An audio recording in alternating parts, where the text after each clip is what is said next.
ചിലരെന്താ പറയണേ, ഓഹ് ഈ ലോകം ശരിയല്ല, എല്ലാം കള്ളന്മാരാ. എല്ലാം കള്ളന്മാരാണ് നമ്മൾ പറയണ ആരുമായിട്ട് കമ്പയർ ചെയ്തിട്ടാ? അപ്പം സത്യമായിട്ട് ആരും ഇല്ലെങ്കിൽ കള്ളന്മാരെന്ന് പറയുന്ന ഒരു പ്രയോഗത്തിനെ പ്രസക്തി ഇല്ലല്ലോ.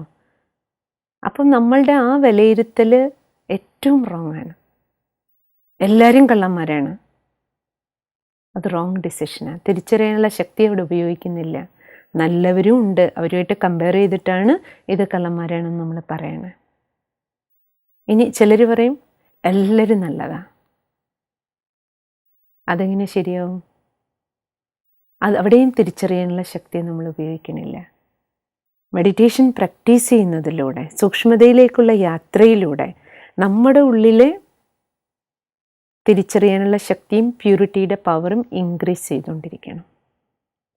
അപ്പോഴേ നമുക്ക് മുന്നിൽ എന്തെങ്കിലും സാഹചര്യങ്ങൾ വരുമ്പോൾ, വ്യക്തികൾ വരുമ്പോൾ, സാഹചര്യവും സന്ദർഭവും വ്യക്തികളെയൊക്കെ നമുക്ക് ശരിയായിട്ട് വിലയിരുത്താൻ കഴിയുകയുള്ളൂ.